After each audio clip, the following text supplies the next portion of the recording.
Child Parent Psychotherapy. My name is Chad Sievers, and I'll be helping moderate today's webinar. I'm going to let our speaker introduce herself and her topic here in just a minute. But before I do, I'm going to go over a couple of housekeeping items. If you'd like to ask a question during the presentation, just please use the question feature, which is found on the right side of your screen, and we'll try to answer those as they come up. And if you're interested in earning 1 CU, be sure to stick around to the very end. We'll have a code that's given. And if you're watching in a group, each person will need to email me individually. And if you happen to be watching this at a later time on our YouTube channel, we only give out CUs during actual live presentations. So we will be uploading this at a later time to our website and YouTube channel. And the last thing for housekeeping announcements is if you are on Facebook, we frequently post training such as this, webinar information on our Facebook page. Go ahead and check us out, and you can learn more about what we do in the state of Arkansas. So I'm going to turn it over to our speaker, Safna, and let her introduce herself. All right. Hi, everyone. My name is Safna John. I'm an assistant professor at UAMS. I primarily work out of the Child Study Center, which is an outpatient clinic that serves children birth through 18. And so I came to know Child Parent Psychotherapy through a training put on by the Arkansas Network for Early Stress and Trauma, Arkansas NEST program, for which I am the coordinator. And over the past few years, I've really grown to love the infant, early childhood mental health population. And so I am excited to present to you on this topic because if you're anything like me, my graduate training didn't give me a lot on early childhood, particularly infancy. And so I'm happy to kind of expand or build upon the knowledge that you have coming in for this really vulnerable and special population. And with that, we can kind of go ahead and get started.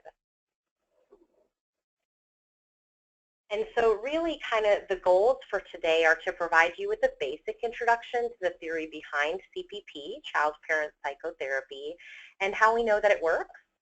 I want you to understand how CPP is implemented and to give you a little bit of an idea of the work we've already done within Arkansas and information about an upcoming training that we are starting in November. Okay.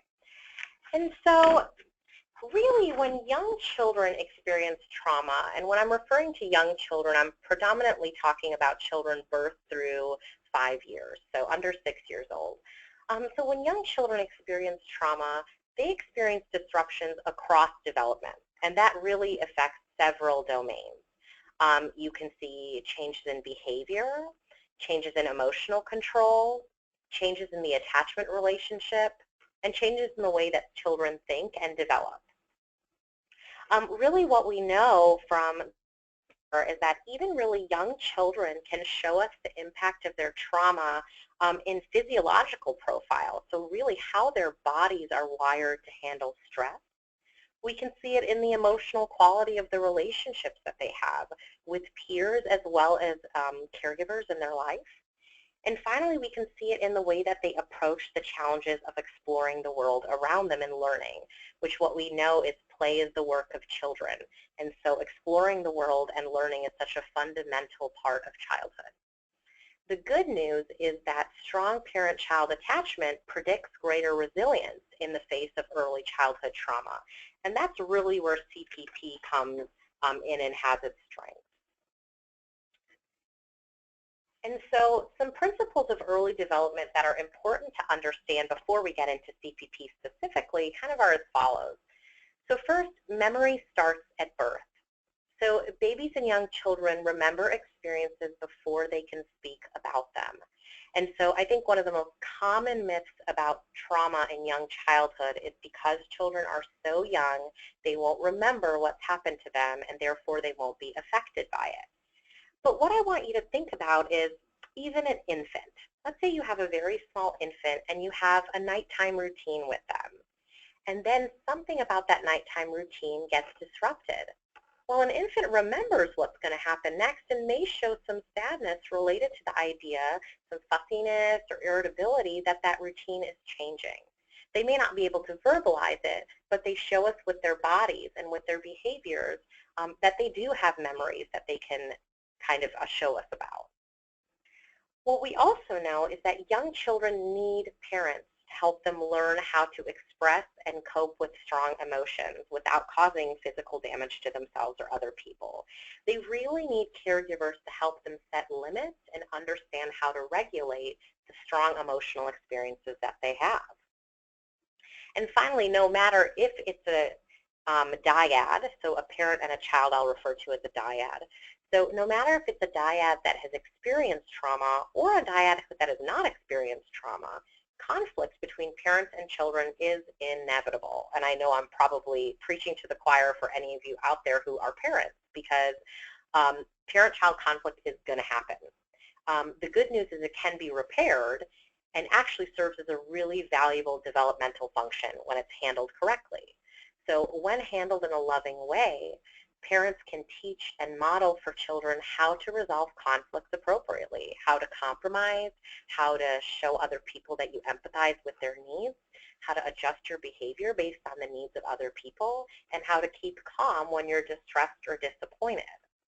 Unfortunately, if you think about dyads who have been through trauma, conflict may not have always been managed in a loving way. In fact, many times it has not been. And those are the models that then these children have to kind of go off on when they're in conflict with others. So we know that young children develop within the context of relationships. These relationships are important to help children regulate their physiological responses. So when that body goes into fight, flight, or freeze, they really use relationships to help them. The best example of this in infancy is when a baby cries, what do they do to regulate? Oftentimes it's an adult picking them up and soothing them. They're relying on a caregiver to help regulate what's going on in their body. They also use caregivers to form internal working models of relationships. What that means, what's a working model for those of you that may not be familiar with that terminology? An internal working model is kind of like a schema for those of you who are in cognitive behavioral work. It's the idea that you have and the expectations that you have surrounding relationships. So if your internal working model of a relationship is that they are safe and trusting and secure, that can be pretty healthy. If your internal working model of a relationship is that people can't be trusted and they're not who they say they are, that could be pretty unhealthy. And so young children use relationships with caregivers to understand internal working models of relationships. And similarly, parents actually also use their relationship with their children to start forming internal working models of parenting relationships as well. Young children also use parents as a secure base for exploration and learning. So if any of you have ever watched a toddler, oftentimes what ends up happening is they enter into a new place, they'll stick around mom or dad or another caregiver for a little bit, then they'll start exploring and look back to their caregiver, or maybe even come over to their caregiver, get a quick hug, and then go back into the world to explore. That caregiver is a secure base for that exploration and gives the kid the, okay, yeah, it's safe here. I'm going to keep you safe. You can explore and learn. And then finally, young children use relationships with caregivers to model accepted behaviors and social skills. And remember, in dyads exposed to trauma, think about what behaviors surrounding physical and emotional safety have been modeled to this dyad in the past. So let's talk more directly, because what happens when those who ought to keep us safe are not able to do so? Or moreover, when they are the ones who have caused us danger or harm? So really, what does the impact of trauma have on the parent-child relationship? So one, there can be a loss of sense of security in the world. Remember, the people who were supposed to keep you safe were not able to do that. There can be changes in the way you view yourself or others. And when I'm saying these changes, that could happen with children and with parents. So children may start to view themselves as dangerous or scary. They may start to view their parents as untrustworthy or unsupportive.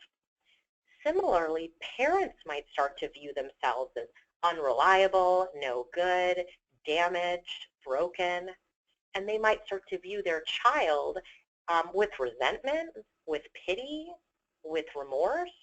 And so there's a lot of ways that trauma can impact the way we view ourselves and other people.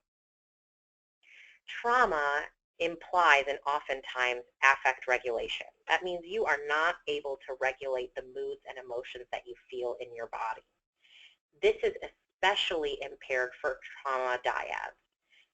It's impaired in the parents. So parents, because of their own post-traumatic symptoms or depressive symptoms or symptoms of another mental health disorder, they may have trouble controlling emotions. Because they're having trouble controlling emotions, they may not then be, in turn, responsive to the needs of their kid. So I want you to think about one of the stressful days that you have had in the past month or so. I can think of a couple off the top of my head. And you've had a stressful day, and then you go home and someone needs your attention, whether it's your child, whether it's your spouse, whether it's your dog. Something needs your attention. And in those moments, you may not have the resources to give the kind of attention you want to. What I want you to think about is for many of these dyads, because of mental health symptoms or environmental stressors like poverty or housing instability, oftentimes parents have not in the past been able to give the responsive care to children that they wish they would have been able to do. And what we know is when parents can't regulate, kids have a whole lot of trouble regulating theirs. Because remember, children are looking to parents and needing parents to help them regulate their feelings. So after trauma, either person in that dyad may develop new negative attributions on the world. For example, the world is really dangerous or unsafe. They may also start to have expectations about the world, like it happened once, it's going to happen again. And if I thought something was scary was going to happen again, that would probably make me pretty hypervigilant. I'd be on alert. I'd be looking for danger or looking for cues that something was going to happen again. And then finally, parents and children may serve as traumatic reminders for one another. This is something that is very explicitly addressed within CPP, and as a CPP clinician, we think a lot about this. And so oftentimes when we think about trauma in young children, the first thing we think about is, yeah, parents could be a trauma trigger for them. So if you have a child, let's say, who grew up in a home with domestic violence, seeing mom or dad might be a trauma trigger for them. But sometimes we fail to recognize the reverse is also true, that for a parent who went through domestic violence, perhaps their child screaming or crying or hitting them when they're angry, maybe that's a trauma reminder for a parent. And so in CPP, we want to pay attention to both members of the dyad because the relationship is the patient or the client in CPP. It's not necessarily the child. How we think of it is that the relationship is the client.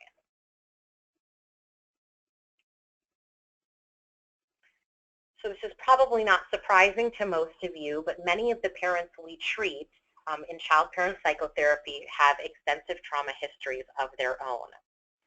They may not have ever had a model of how to parent in a loving way because they themselves have been through similar trauma histories to their children. And really, one of the things that has been commonly talked about in the last few years is this idea of intergenerational transmission of trauma.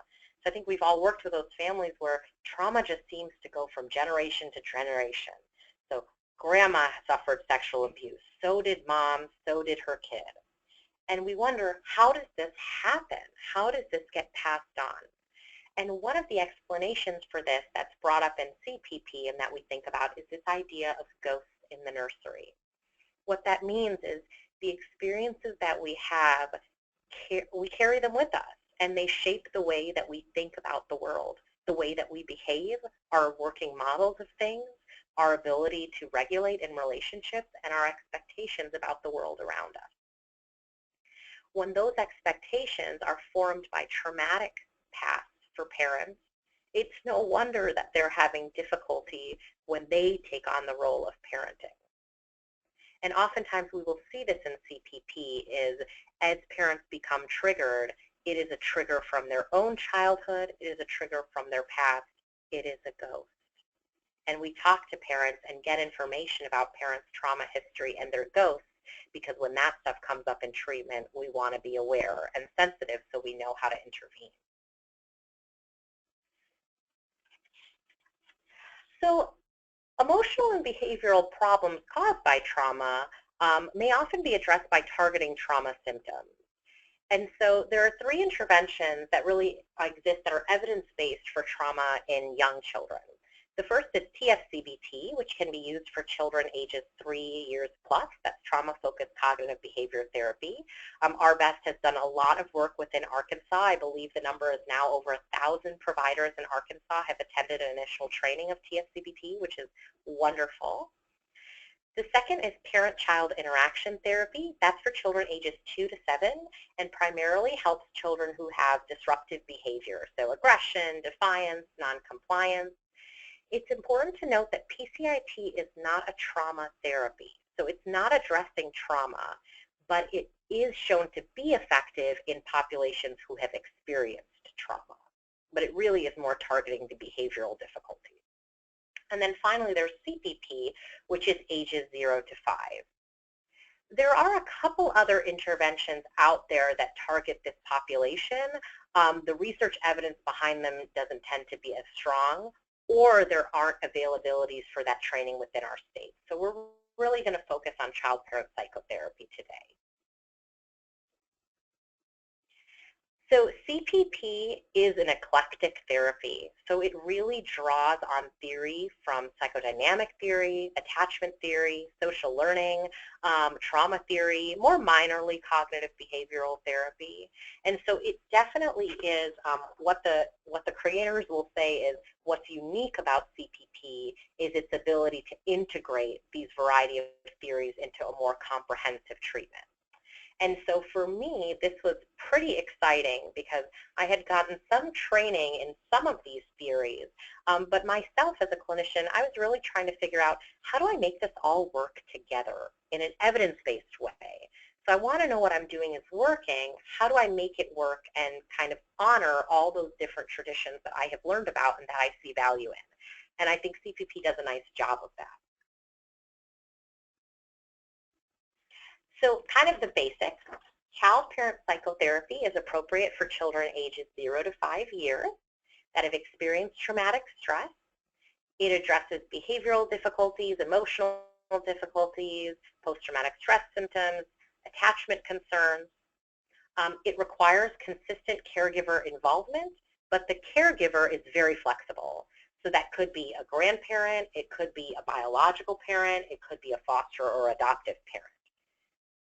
In particular, if the plan is reunification and a child is within child welfare, as long as the parent is able to attend and is relatively safe and supportive, CPP can begin. So in particular, I found that CPP enhanced my own practice because other models either do not include, quote unquote, an offending caregiver, so a biological parent that has been found to perpetrate abuse or neglect onto children. But oftentimes, remember, those children are being reunified. So they are being sent back to that home, and we haven't really helped that parent within this context. So that was one where I found that it really helped me because much of my caseload is child welfare. And CPP most oftenly occurs during weekly therapy appointments. Again, this is flexible based on your availability, on the patient's needs, but typically it's usually weekly therapy appointments.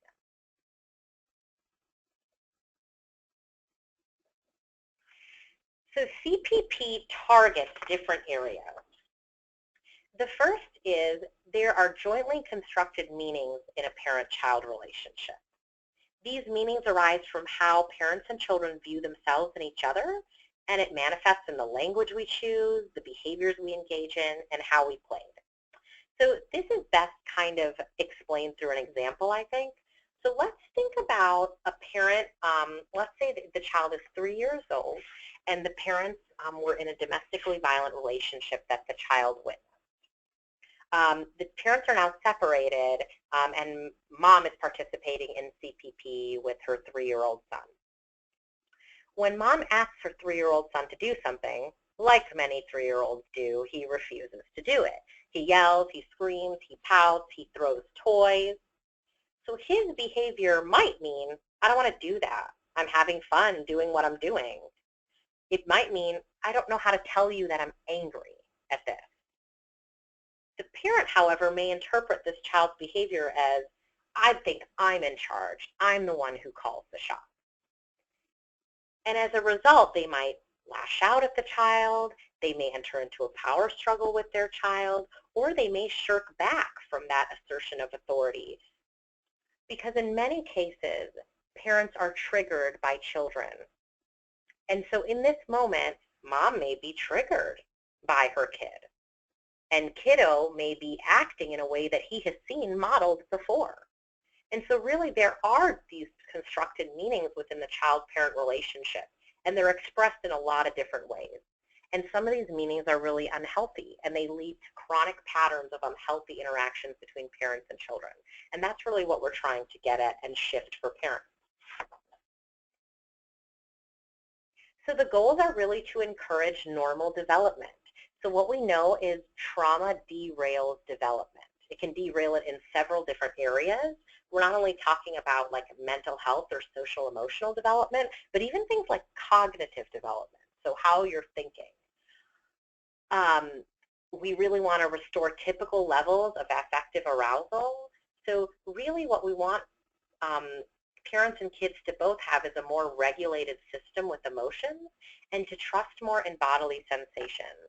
And so when people go through trauma, they are often very sensitive to their bodies. What that means is they might be sensitive to touch. Let's say if they've been through physical abuse, they might be really sensitive to being touched. And you might see this in some of your young kids where they don't want to be hugged, or if you touch them on the shoulder, they jump really high off the ground. They don't really trust in body sensations anymore because they so many times had been cues for danger in the past. And so one thing we want to do is help parents and kids regulate again and trust their body again. We want to really help dyads have that reciprocity in relationships with one another. We want the give and take. We want parents to be able to give to their kids and receive from their kids. And likewise, we want kids to be able to give to their parents and receive from their parents. Now that might look very different in an infant than a preschooler. So an infant's way of giving may be looking at their parent, smiling at their parent, laughing at their parent. And a parent might be showing interest in what their infant is doing, responding to their infant's cues. For a preschooler, this might be more related to talking with each other and giving room for each other to speak and to play. It might be taking turns and sharing. We want individuals to start responding realistically to threats around them. So this might mean helping dyads to respond more. So sometimes when we've been through trauma, we become numbed and we aren't as responsive to danger in the environment that we should be. This happens many times, and if we think if a parent isn't as responsive to danger, that could put a family at risk for greater trauma in the future. Similarly, if they are hypervigilant and over-responding to minimal cues, we want to be able to tone that down for families so they are able to go through the world not as an open cut that is constantly getting salt poured in it, but to go through the world in a more healthy and realistic way. And then finally, we want to put trauma in perspective and normalize the trauma response. The last thing we want is for parents and children to leave feeling crazy or bad or unlovable. Instead, we want to normalize that trauma impacts both of you and impacts your relationship, and you are here to heal. So there are 3 phases of child parent psychotherapy. But before I get into actually the phases of CPP, Chad, are there any questions about kind of the general background of CPP or kind of the theories that might go into understanding CPP? No, we did have a question come in asking about your thoughts on EMDR work with children. And yeah. And maybe what we'll do is we'll save that a little bit for the ending. I think once we get into kind of what CPP looks like, that may be helpful in kind of comparing it to other treatments. Okay. Any other questions? Okay, so I'll go ahead and kind of let you know about CPP. So there are 3 phases of child parent psychotherapy. The first is assessment and engagement. The second is core intervention. And the third is recapitulation and termination. The average course of treatment is 20 to 32 weeks. So if you're doing your math, that's about 5 to 8 months of weekly sessions. But this can be longer or shorter depending on the individual needs of your family. So within assessment and engagement, our goal is to really get a comprehensive picture of this parent-child relationship. And to do that, we really need to assess parents. So we need to assess their trauma history, their emotional and current symptoms. We also need to assess child trauma history, child symptoms. We need to take a look at the relationship. And really, ideally, we're going to start thinking about this parent-child relationship from pregnancy. And so one of my favorite assessment tools within assessment and engagement is a caregiving interview in which we ask parents, mothers in particular, what was it like being pregnant with your child? What led up to your pregnancy? What did you know about your child even when they were inside of you? Because this really helps us start to get at working models of what parents might have and how they were developed. So I'll give you an example. I had a parent who came in and said that one of the things that they knew about their 2-year-old before he was born was that he was stubborn, just like his daddy. And I said, oh, interesting. How did you know that he was stubborn? And she said, I wanted him to come on a certain day so we would have the same birthday, and he just refused to come. And so what this illustrates is that parents form ideas about their children before they've even met them. And moreover, those ideas are informed by their own history and their own perceptions. And then if we project to the future, what might this parent believe, or how might they interpret this child's behavior if he or she is stubborn just like their dad? And really what we focus on not only is ghosts in the nursery, which we talked about those trauma relationships and traumatic events that may play a role in the current relationship that we have, but we also think about angels in the nursery. So who were those individuals for a parent that stood out as protectors, as someone who took care of them, or who was an oasis in times where they really needed someone to help them through? Because we can tap into those angels just like we tap into those ghosts to help parents think about what they'd like to do. And so sometimes if a parent doesn't know what to do, I will ask them about an angel. So I'll say, what would grandma do in this moment? And a lot of times parents will have an affective shift, so they'll start smiling, maybe they'd start tearing up, and maybe they'd start to remember what are the things that kids need. So what did they need when they were a kid? And how could they fulfill those needs for their child now? So once we have an idea of the parent-child relationship and what needs might exist within the parent-child relationship, we can start to do treatment planning. And this is really a joint enterprise between parent and therapist. And it's really informed by the assessment that we made. And so how you figure out what you really need to focus on in CPP is based on the information you gather within assessment and engagement. And it's based on what the needs of your particular dyad are.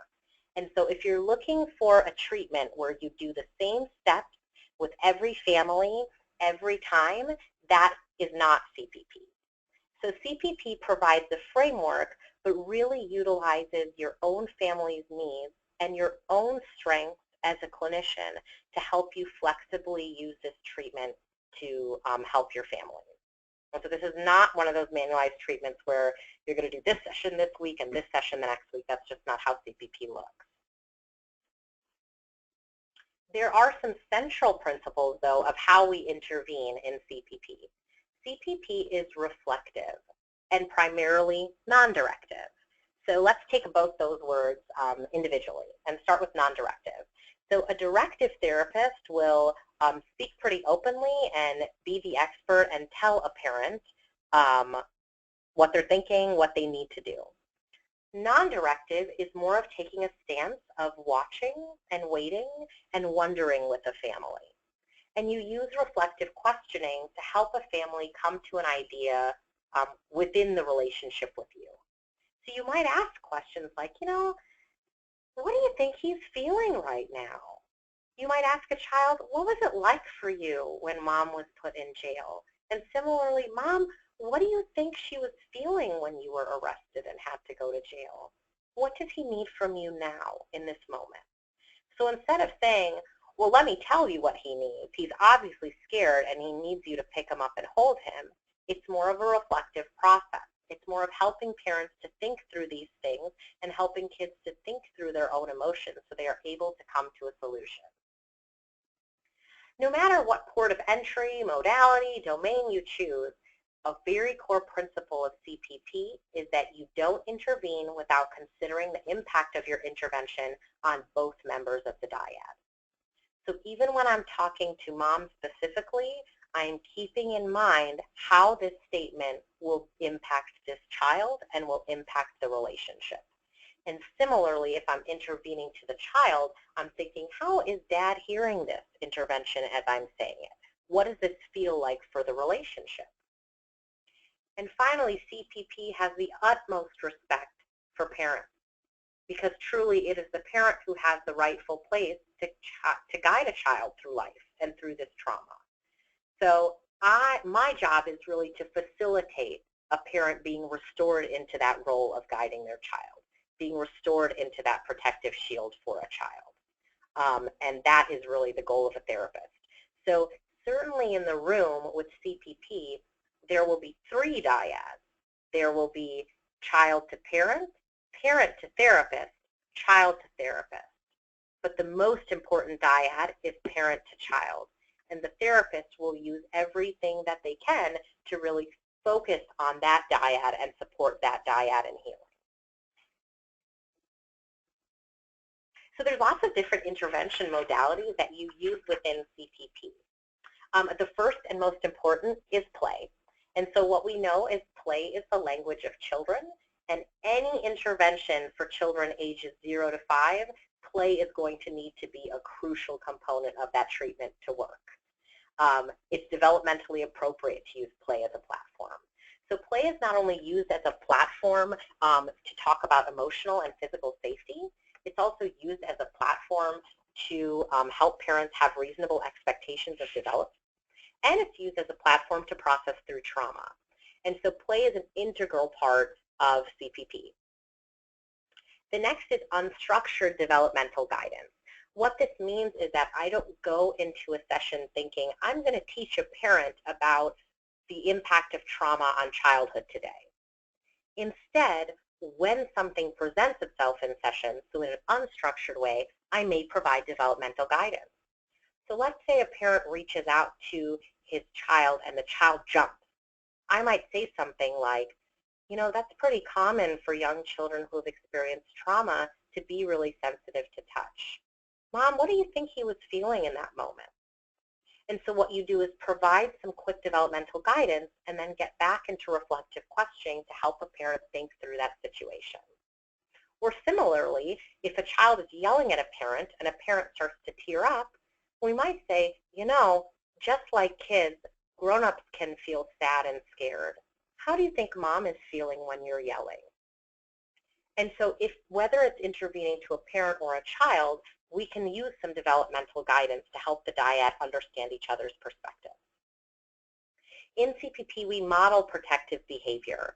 What that means is not only do we encourage parents to start doing protective behavior, we also model it for parents ourselves. Sometimes this can be non-directive, but sometimes in issues of safety, you have to become directive. So let's say a child starts to leave my office, walks out an unlocked door and starts walking down the hall. It's really not safe for him to be out in a public place like that without a caregiver. And so if a parent doesn't immediately jump up and go after their child, I would need to do that, right? Someone would need to step in to help. But the core idea of CPP is that anytime you jump into a directive manner into that parent role, that's something you process with a parent later. So what was it like for me to kind of step in and go get your child from the hallway?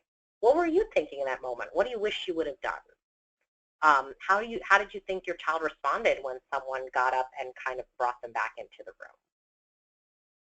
You interpret feelings and actions, and this is especially important why you need to know the history of the people that you're working with so you're able to interpret their feelings and their actions more clearly. You provide emotional support and empathic communication to both members of the dyad. And then finally, an important role of the CPP therapist is also to provide concrete assistance in everyday stressors, whether this is formal case management or simple things like helping a parent process through a transportation barrier or help them through a crisis intervention. And really that's because we acknowledge culturally that families that have been through trauma often have several risk factors or difficulties in their environment that they need help with. And if I'm going to expect a parent to become more responsive and caring within a relationship, I need to also expect that I will need to help them work through the other demands of their life. So how do you intervene? This is actually kind of what are the nuts and bolts. And so if I'm not coming in knowing I'm going to work on this today, how do I know what I'm going to do? And that's really where ports of entry come in. So what ports of entry are is moments. They are things that happen in the here and now in session that you can use to intervene. So what we know is young children are often spontaneous, and CPP takes advantage of this by really acting on moments as they present themselves within the session. They're not theoretically chosen. Instead, they're what is based on what I believe as a clinician will be change producing in the moment. So I use that example of a child yelling at a parent in the moment. And so maybe I hadn't planned on talking about affect regulation that day because that's not how CPP works. But if that's what's happening in the moment, that's a time where I can step in and use that port of entry to help a parent and a child try on a new behavior. And this is especially true for developmental guidance. So this is where developmental guidance can be very helpful as if something's happening in the moment. So oftentimes when we provide parents with traditional psychoeducation, it is challenging for them to understand because it's abstract. It's not about something happening right then. It's asking them to use higher cognitive things to apply it to something outside of session. And that can be challenging. What unstructured developmental guidance does is allows you to apply developmental guidance to something that's happening right now. We always focus on safety within trauma work. I know that's not a surprise to you, but it's particularly important early on for parents to get an idea of physical and emotional safety. So here are some possible ports of entry: the child or parent's behavior, their interaction, their representations of one another, the relationships that they might have between me and the therapist, between me and the child. And really, you use those ports of entry to then intervene. And so how we intervene, we talked about play. We help to intervene with regulating rhythms. And so a large part of CPP is called co-regulation. So that's helping parents and children learn to soothe together. And what that might mean is if a clinician notices that mom is getting worked up and child is getting worked up within a session, a clinician might be able to step in and say, you know, I'm feeling like it's pretty stressed out in here. I wonder what you both might need to calm down. So in that case, a parent further along in treatment might say, oh, maybe we should breathe together. And then you can comment on, oh, mom, you really figured out what you and your kiddo needed in that moment. Or kiddo, great job, you know, breathing and calming down with mom. A parent earlier on in treatment might say, you know what, I don't know. I don't know what I need. I don't know what my kiddo needs. And this can be a time then you provide some unstructured developmental guidance. So often when we're anxious, our bodies are revved up and we have trouble catching our breath. I wonder if it would help to take a couple deep breaths together.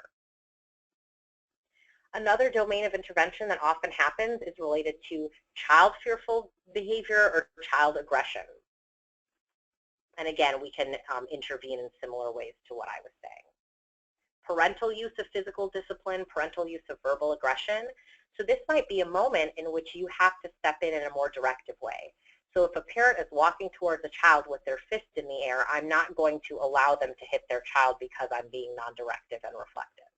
Instead, what I would need to do is intervene in that moment for safety and then later process with a parent, what was that like? And for a child, similarly, what was it like for me to step in?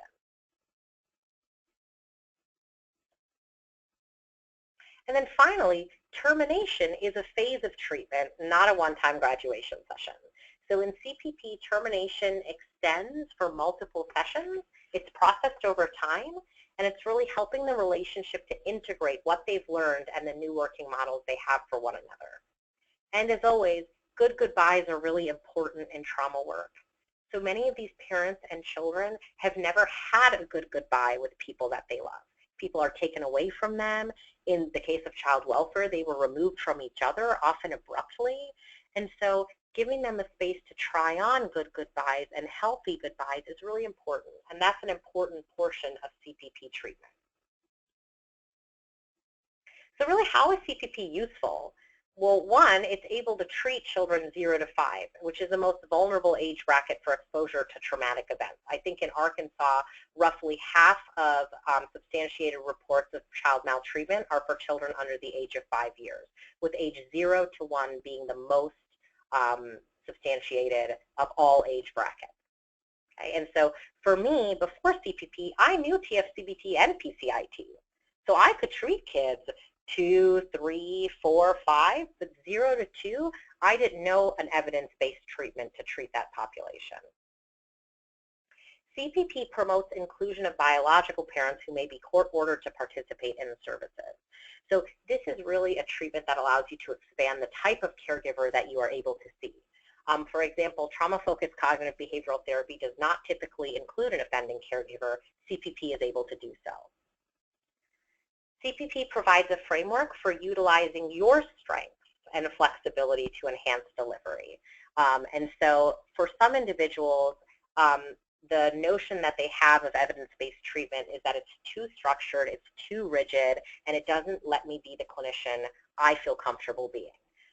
This is not true for most evidence-based treatments, but especially for CPP, this is absolutely not true. And so CPP is really a framework where you're using your own skills to implement that framework.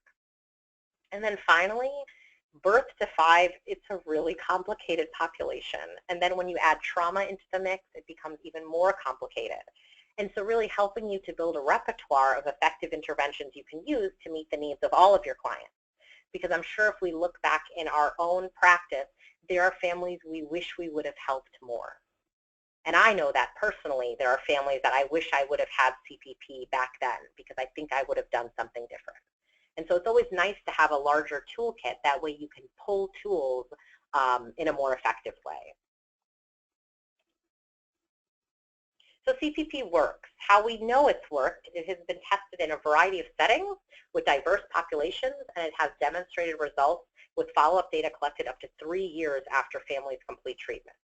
We know that it enhances the quality of parent-child attachment. It increases cognitive performance in children. It lowers parental post-traumatic and depressive symptoms. It lowers post-traumatic symptoms and behavior problems in children. It increases healthy representations and expectations that children and parents have of each other, and it even changes your body. So we know that it helps to regulate cortisol patterns and in-face exit. So when we think about CPP, I want you to think about what we've done so far in Arkansas. So CPP has currently been, we've had 2 rounds of trainings go through the Arkansas Network for Early Stress and Trauma, Arkansas NEST program. So we currently have CPP providers in the following counties, with Pulaski County definitely having the most providers. So we've trained 2 cohorts of CPP providers, that's roughly 50 MHPs, but what you can tell is there's a lot of kids who need this help. And so we need to build our CPP network even further, given how high the rate of trauma is in young children and the current limited availability for evidence-based treatment. So I know there was a question earlier about EMDR, and EMDR is an evidence-based trauma treatment. However, it has not been researched to be an evidence-based treatment for 0 to 5 population. So when we think about treatments with evidence-based, we really want to know, does this work with this specific population? because we know developmentally, you can't take adult treatments and assume they're going to work with children, and similarly, you can't take child treatments and assume they're going to work with adults. So if you'd like to make a referral to CPP, please contact Michelle Gillespie. She is our project assistant for the Arkansas Nest project, and her email address is listed right here. And then a little bit about training. The process takes a total of 18 months. You attend an initial 3-day in-person training, and then we have 2 booster sessions, so it's a total of 7 days over the first 12 months. You get support throughout the training process in the form of twice-monthly consultation calls, in addition to weekly reflective supervision with your team. You need to provide CPP to children while under consultation, so we can help you work through cases, and you complete case tracking forms. And what's the most exciting news, I think, is that we're starting a new round of free training in Little Rock, November 7th through 9th, with a national expert in CPP, Dr. Joy Osofsky. And if you're interested in getting more information or participating in CPP training, please contact Jasmine Medley. Her email address is listed up here on this screen. And so I'll go ahead and kind of take a few more questions. I know we're at about 12:53 right now, so we have just a few minutes before this webinar is ending. But thank you so much for your attention, and I'm happy to answer any questions for you. All right, thanks, Stephna. You know, one of the other questions we got is, it's frequently asked, is will we get a copy of the presentation? I can make that available after today's presentation. So, but yeah, if you have questions about CPP or anything, please take a moment to write those in.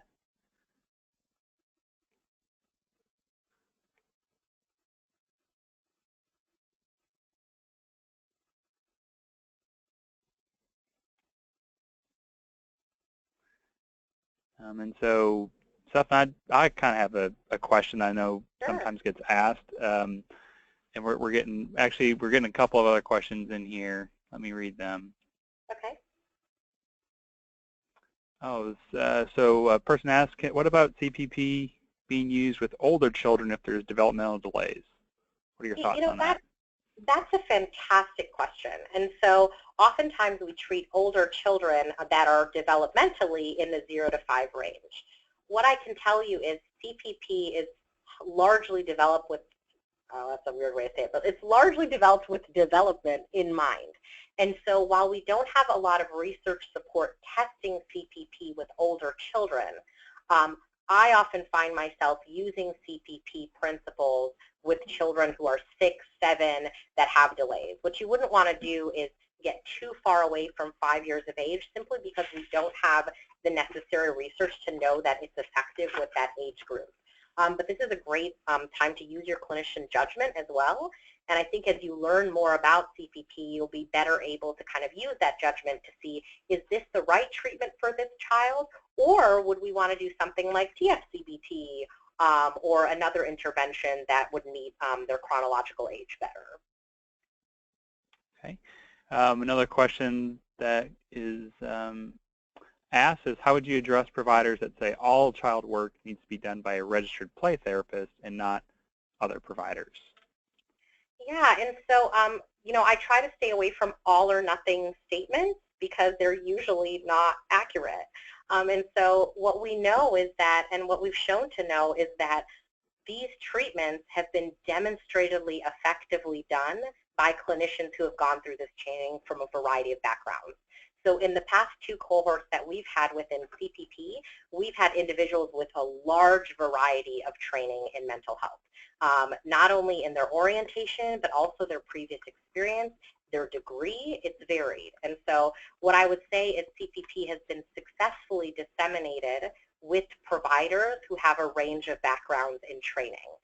And to kind of consider that when you're thinking about making statements about who or who should not be providing services. At this point in time, I think you would need to be considerate of what training you have and the training that we're providing you in order to be able to feel competent in training this population. Thanks. And so in the interest of time, I know we're getting up to the top of the hour. I am going to just forward the slide to the code, the CEU code, Yeah, sure. if that's something you're interested in. And we can kind of stick around and ask or answer questions as they come up. But please sure to just send me an email with the code that's listed there. And remember to tell me your first and last name. That's helpful. And if you're watching as a group, so if you're sharing a computer and 3 people there in your office watching, each person needs to let me know. Email me individually. So another question for you, Safna. This is regarding the case study you presented. Mm-hmm. At what point did you include babysitters, if any, and the DHS caseworker in the process? Were any of those individuals involved? Sure. And so we didn't have to include any child care in that point because CPP is dyadic, and so children and parents are always together within sessions. And so what we end up doing is trying to schedule sessions that are trauma-informed, and what that means is with the parent schedule in mind. And so for this child, her other children were in daycare during the day, and so we had appointments with her and this child during the day so she wouldn't have to worry about child care for her other children. The DHS caseworker is an important part of treatment as the child's guardian, and so they were informed throughout the case of progress related to it, but with the specific note that I am not an expert witness. I will not provide recommendations on visitation or placement. I am here to help this family heal from whatever the court decides. And so the caseworker would receive updates and certainly could contact me or I could contact them if any issues of safety emerge. But really the focus of CPP was on this mother-child dyad. All right, thank you.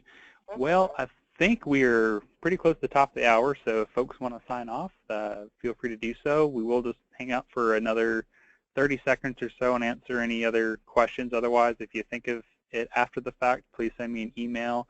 And so after the presentation, I'll send everyone an email with also the contact information if you want to know where CPP providers are in the state, and also if you're interested in learning more about the training in November, I'll give you the contact information for those individuals.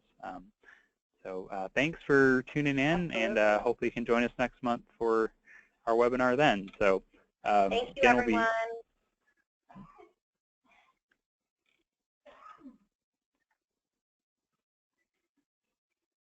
All right, last call for questions, and I'm going to sign us off here.